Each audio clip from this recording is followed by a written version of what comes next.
नमस्कार, मैं हूं सचिन मौर्य। आप देख रहे हैं जी एक्सप्रेस टीवी। शुरुआत करते हैं आज की बड़ी खबर से। आप सबके बीच बहराइच से चल के आई बहुजन समाज की शेरनी बहन। आज आपने देखा होगा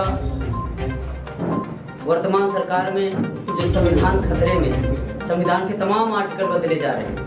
संविधान की वजह से हम लोग पढ़ लिख के नौकरी में, राजनीति में और अन्य विभागों में आज अगर हुए हैं तो संविधान की ताकत है। भारत की अगर कोई ताकत है, भीम साहब डॉक्टर भीमराव अम्बेडकर जी की अगर कोई ताकत है तो संविधान। उसी संविधान को आज वर्तमान सरकार बदलना चाहती है, जिसका बहुत सांसद हैं, बहुत विधायक हैं, किसी ने विरोध नहीं किया, किसी ने उसका आंदोलन नहीं किया। लेकिन आपके सामने बहराइच की हमारी पूर्व सांसद, हमारी शेरनी बहना आंदोलन नायिका के रूप में आज जानी जाती हैं। इसके लिए मैं बहुत बधाई देता हूं। और आंदोलन नायिका के रूप में मानी जाने वाली हमारी शेरनी बहना हम सबके बीच में हम विस्तार से बताएंगी। और दिनेश भैया बहुत पहले से दीदी सांसद थी, तब से जुड़े थे। दीदी आपको भाई मानती हैं, भाई जैसा प्यार करती हैं और आपके ही आवेदन पे यहाँ दीदी आई हुई हैं। बड़ा कीमती समय निकाल के आई हुई हैं। तो ज़्यादा समय लेकर के हम चाहते हैं कि हमारी बहना, शेरनी बहना से ही आप विचार सुनेंगे।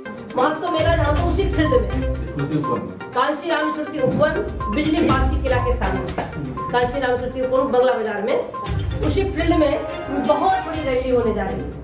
और उस रैली में हम पूरे भारत के बहुजन समाज के लोगों को बुला रहे हैं। लोग कहते हैं मोदी काट लेगा, मोदी खा लेगा, मोदी नोच लेगा, मोदी बर्बाद कर देगा। ठीक है, तो सबको काट रहा है, खा रहा है, नोच रहा है, इनको खा रहा है, उनको नोच रहा है, उनको परेशान कर, उनको तबाह कर रहा है। मोदी से कौन लड़ेगा, मोदी से कौन भिड़ेगा? मैं कह रही हूँ कि मैं भिड़ूंगी मोदी से। मोदी को पटकने के लिए मैं उसी कांशी रामेश्वर की जो फील्ड है, उसी फील्ड में वो जगह स्थान दंगल के लिए तैयार किया गया है। वो फील्ड बुक कराई गई है केवल मोदी को पटकने के लिए। लोग डर रहे हैं, भयभीत हैं। मैं छोड़ के आ रही हूँ, लात मार करके आ रही हूँ लोकसभा में, लोकसभा के बाहर मैं लड़ रही हूँ। और मैं उत्तर प्रदेश की राजधानी लखनऊ में, जहाँ से पूरा प्रदेश का संदेश जाता है, ये कह रहे हैं कौन हम शेर के गले में घंटी बांधे, कौन पकड़े, कौन पटके। मैं कहती हूँ कि आप लोग चारों तरफ से घेर लो, चारों तरफ से उस फील्ड में घेर लो।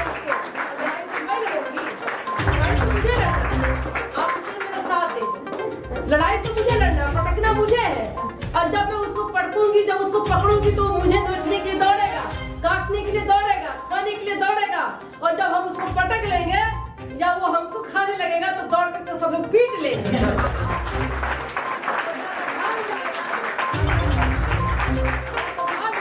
उसको वही समाप्त कर दिया जाएगा। तो इस लड़ाई को मैं लड़ने जा रही हूँ। 2022 का जो चुनाव है, 2022 में हम इनको रोक देंगे। और जब 2022 में रोक देंगे तो 2024 में रोक देंगे। और जब 2024 में नहीं रहेंगे तो हम अपना संविधान बचा लेंगे। हमको गाली नहीं देना है, हमको लाठी नहीं चलाना है, हमको केवल अपने बहुजन समाज को तैयार करके उसके विरोध में वोट कर देना है। वो न रहेगा, वो वैसे मिट जाएगा। इसलिए हम दंगल लड़ने के लिए मैं खड़ी हूँ।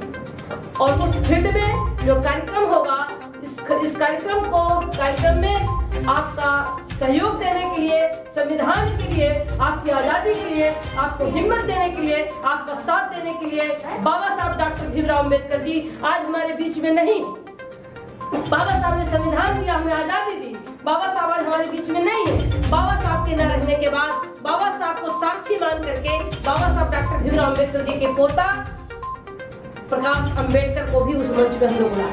फिर वो भी आ रहे हैं। दो बेटे आ रहे हैं। एक बेटे उनके यहाँ 2-3 कई दिन से हैं, वो तैयारी कर रहे हैं। और एक जो सबसे बड़े हैं प्रकाश अम्बेडकर जी, वो 24 को आ जाएंगे। वो भी आ रहे हैं। कांसीराम साहब जी की बहन आ रही है। कांसीराम साहब जी जो आज दुनिया में नहीं, बहुत बड़ा आंदोलन छेड़ा था, तो कांसीराम साहब जी की बहन भी आ रही पूरे भारत से, और अखिलेश यादव भी आ रहे हैं।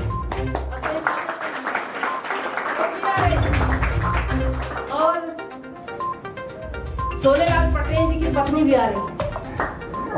ओम प्रकाश राजभर भी आ रहे हैं। भारत में जितने बड़े नेता हैं, सारे नेताओं को हम इस मंच पे ला रहे हैं। सारे नेता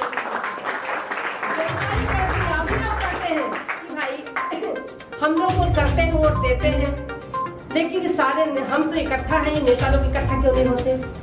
तो भारत के संविधान दिवस पर, पर्व दिवस पर हम सारे नेताओं को इकट्ठा एक मंच पे कर रहे हैं।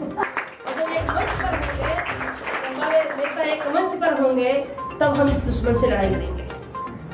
ये दुश्मन से लड़ाई लड़ने के लिए हम सब लोग अब इकट्ठा हो गए। अब सबके दिमाग खुल गए, सभी लोग को हम इकट्ठा हो कर रहे हैं। सारे लोग, मुस्लिम समाज के लोग बड़े पैमाने पर मुस्लिम समाज के लोग भी आ रहे हैं, और उस मंच पर देखने को पड़ेगा। शिया सुन्नी दोनों आ रहे हैं, सिख ईसाई सब आ रहे हैं, हिंदू मुस्लिम सिख ईसाई, ये चारों को हम इकट्ठा कर रहे हैं। उस मंच पर आपको देखने को मिलेगा। सरदार का भी शेर होगा, मुस्लिम समाज का भी शेर होगा, ईसाई का भी शेर होगा, हमारे लोगों बौद्धिस्ट भी होंगे। सारे पूरे भारत के लोगों को, महाराष्ट्र, पंजाब, बिहार, गुजरात, राजस्थान, मध्य प्रदेश, छत्तीसगढ़, कर्नाटक, पूरे भारत से लोग आ रहे हैं। तो क्या आप लोग अपना मूल लंदन से जा रहे हैं? क्या आप लोग अपना मूल समय निकाल के यहाँ से जा सकती हैं क्या? काहे जय भीम कहे में इतना तू शर्मा लाए भैया, सबसे जय भीम बोला।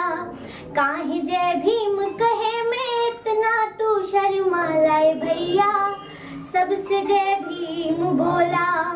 जिकरा गाढ़ी कमाई अब ही ले तू खा लाए भैया, सबसे जय भीम बोला। इस वक्त हम बात करेंगे सावित्रीबाई फुले जी की। एक सावित्रीबाई फुले जी जो थी हमारी, उन्होंने महिलाओं के लिए आखिरी अंश तक योगदान भी दिया और महिलाओं को सम्मान दिलाया। वहीं दूसरी एक सावित्रीबाई फुले जी हैं जो पूर्व सांसद रह चुकी हैं और आज हमारे बीच में मौजूद हैं। इनसे जानकारी लेंगे कि 26 नवंबर को संविधान दिवस जो है उस पर क्या इनके मुख्य कार्यक्रम रहेंगे, और जानकारी करेंगे दीदी से कि किस तरह से ये संविधान को बचाने का कार्य कर रही हैं। और हमारे कैमरामैन लगातार आपको दीदी की तरफ ले चलते हैं। और दीदी, ये 26 नवंबर को जो आपका कार्यक्रम हो रहा है रामाश्रम स्मृति उपवन में, किस तरह का कार्यक्रम आप लोग कर रहे हैं? 26 नवंबर 1949 को हमारा भारत का संविधान का जन्मदिन है। 26 नवंबर 1949 को हमारा संविधान स्वीकार किया गया। 26 जनवरी 1950 को हमारा संविधान लागू किया गया। लेकिन जब से हमारा संविधान लागू हुआ तब से लेकर आज तक तमाम सरकारें आई और गई, संपूर्ण रूप से हमारा भारत का संविधान में दिए गए कानून को लागू नहीं किया गया, बल्कि भारत के संविधान में दिए गए कानून को बीजेपी आरएसएस की सरकार निष्प्रभावी कर रही है। बहुत बारीकी से हमारे कानूनों को ख़त्म कर रही है, अधिकारों को ख़त्म कर रही है। इसी को लेकर के मैं 2017 से सदन से लेकर के सदन के बाहर तक मैं लगातार संघर्ष कर रही हूँ, आंदोलन कर रही हूँ। और 26 नवंबर 2021 को उत्तर प्रदेश की राजधानी लखनऊ में कांशीराम स्मृति उपवन की फील्ड में निकट महाराजा बिजली पाशी किला की फील्ड में कार्यक्रम होने जा रहा है। और उस कार्यक्रम में संविधान सावधान दिवस के रूप में हम लोग मना रहे हैं, संविधान सम्मान दिवस के रूप में हम लोग मना रहे हैं, संविधान खुशी का दिवस मना रहे हैं, पर्व दिवस मना रहे हैं। और उस कार्यक्रम में पूरे भारत के बहुजन मूल निवासी समाज के लोग, संविधान को मानने वाले लोग लाखों की संख्या में कांशीराम स्मृति उपवन में पहुंचेंगे। और उस कार्यक्रम के मुख्य अतिथि उत्तर प्रदेश के पूर्व मुख्यमंत्री माननीय अखिलेश यादव जी हैं। बाबा साहब डॉक्टर भीमराव अंबेडकर जी के पौत्र माननीय प्रकाश अंबेडकर जी उस मंच पर सम्मानित होंगे। बाबा साहब डॉक्टर भीमराव अंबेडकर जी के पौत्र भीमराव यशवंत अंबेडकर जी उस मंच पर सम्मानित होंगे। माननीय कांशीराम साहब जी की बहन माननीय स्वर्ण कौर जी भी उस मंच पर होंगी। सोनेलाल पटेल जी की पत्नी भी उस मंच पर होंगी और पूरे भारत के जो सामाजिक संगठन, राजनीतिक संगठन के लोग हैं उस मंच पर सम्मानित होंगे और पूरे भारत के बहुजन समाज के लोग अब एकजुट होकर 26 नवंबर 2021 को संविधान दिवस के रूप में हम लोग मना रहे हैं और वहीं से हम लोग बहुत बड़ी खुशखबरी भी आप लोग को देंगे। दीदी, जैसा कि सुनने में आ रहा है कि 2022 के चुनाव को लेकर आपकी पार्टी गठबंधन की तैयारी में भी है और कहीं ना कहीं शायद सरकार भी गठबंधन की पार्टी ही बना लेगी। देखिए, 26 नवंबर को जो हमारा कार्यक्रम है वो संविधान दिवस का कार्यक्रम है। 26 नवंबर का कार्यक्रम किसी पार्टी की तरफ से नहीं होगा, किसी पार्टी के झंडे के नीचे नहीं होगा। संविधान दिवस एक हमारा पर्व दिवस है। हम संविधान दिवस पर्व दिवस के रूप में हम लोग मनाएंगे, संविधान दिवस के रूप में मनाएंगे, जिस कार्यक्रम में हम भारत के बहुजन समाज के लोग, जो सामाजिक संगठन, राजनीतिक संगठन के लोग हैं, उनको हमने न्योता दिया है, उनको हमने बुलाया है और सम्मान के साथ वो मंच पर होंगे। बाकी तो 26 नवंबर के दिन ही हम लोग बड़ा खुलासा करेंगे, बड़ा संदेश अच्छा बहुजन समाज के लिए देंगे और उसी दिन से भाजपा हटाओ संविधान बचाओ का आंदोलन की शुरुआत होगी। दीदी, जैसा भारत में सभी को पता है कि महिला प्रिंसिपल के रूप में पहली एक जो हमारी सम्मानित महिला थी सावित्री बाई फुले जी, जिन्होंने जो पहली महिला प्रिंसिपल हुई और दलित महिलाओं को न्याय दिलाया, और आज आप भी उन्हीं के नाम पर हैं और सावित्री बाई फुले आपका भी नाम है और इस नाम का बहुत ही बड़ा महत्व है। कहीं ना कहीं यह भारत में बहुत बड़ा नाम बनकर गूंजेगा और इसमें महिलाओं के साथ आप किस तरह से न्याय करेंगे और कंधे से कंधा मिलाकर चलेंगे? बाबा साहब डॉक्टर भीमराव अंबेडकर जी ने भारत की महिलाओं को बराबरी में लाने के लिए हिंदू कोड बिल बनाया था और जब हिंदू कोड बिल को लोकसभा में पास कराने के लिए, लागू कराने के लिए जब वो लोकसभा में सदन में खड़ा होकर बोल रहे थे, बाबा साहब अंबेडकर जी की बातों को जब कांग्रेस की सरकार उसमें अनसुनी किया और हिंदू कोड बिल लागू नहीं किया, इसी को लेकर बाबा साहब डॉक्टर भीमराव अंबेडकर जी ने जब हिंदू कोड बिल महिलाओं के लिए कानून जब नहीं पास करा पा रहे थे, उस समय वो गुस्सा में आकर के और उन्होंने मंत्री पद से इस्तीफा दे दिया था। बाबा साहब डॉक्टर भीमराव अंबेडकर जी अगर भारत के संविधान में महिलाओं को पढ़ने का अधिकार, नौकरी करने का अधिकार, राजनीति करने का अधिकार नहीं दिए होते तो आज हमको सांसद बनने का भी मौका नहीं मिला होता। आज जो भी भारत की महिलाएं, चाहे वो डॉक्टर हैं, चाहे वो मास्टर हैं, चाहे वो किसी भी पद पर अगर महिलाएं हैं तो वो बाबा साहब के संविधान के बदौलत हैं। इसलिए बाबा साहब के हम अनुयायी हूँ और माता सावित्री बाई फुले जी से मैं प्रेरणा लेकर के मैं पूरे भारत में समाज को जगाने के लिए काम कर रही हूँ, महिलाओं को जगाने का काम कर रही हूँ। बाबा साहब ने सबको बराबर की भागीदारी दी है, जितनी जिसकी संख्या भारी उतनी उसकी भागीदारी सभी को दिया है। महिलाओं का बराबर का वोट पड़ता है, महिलाओं के लिए संविधान में बराबर का कानून है, इसलिए महिलाओं को परसेंटेज के हिसाब से जितनी उनकी संख्या है, पॉपुलेशन के हिसाब से उनको भी भागीदारी मिलनी चाहिए। इसको लेकर के मैंने लोकसभा में भी उठाया है और निरंतर उठा रही हूँ कि महिलाओं को बराबर की ज़िंदगी जीने का अधिकार जब बाबा साहब ने संविधान में दिया है, सर उठा करके चलने का अधिकार बाबा साहब ने संविधान में दिया है, तो वो संविधान में दिया गया कानून संपूर्ण रूप से लागू कराने के लिए मैं 2017 से निरंतर आंदोलित हूँ और जब तक हमारा भारत का संविधान संपूर्ण रूप से लागू नहीं होगा तब तक हमारा ये आंदोलन निरंतर जारी रहेगा। 2022 के चुनाव को लेकर अगर बात की जाए तो 2022 के चुनाव को लेकर कैसी आपने रणनीतियां तैयार की? देखिए, हमारा लक्ष्य है बीजेपी को रोकना। मुझे पता है कि बीजेपी आरएसएस की सरकार भारत के बहुजन मूल निवासी समाज को गुलाम बनाने की तैयारी कर रही है, सारे अधिकार खत्म कर रही है। नौकरियों में सारी सरकारी विभाग को प्राइवेट कर दिया गया और प्राइवेट सेक्टर में आरक्षण की व्यवस्था समाप्त कर दी गई।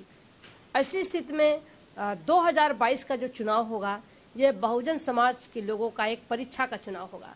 अगर बहुजन समाज के लोग अपना अधिकार चाहते हैं, भागीदारी चाहते हैं तो 2022 के चुनाव में बीजेपी को सत्ता से बाहर करना होगा, जिसको लेकर मैं तो 2017, 18, 19 मैं लगातार आंदोलन करती रही कि 2019 में बीजेपी को रोको, लेकिन हमारी बातों को लोगों ने अनसुनी किया।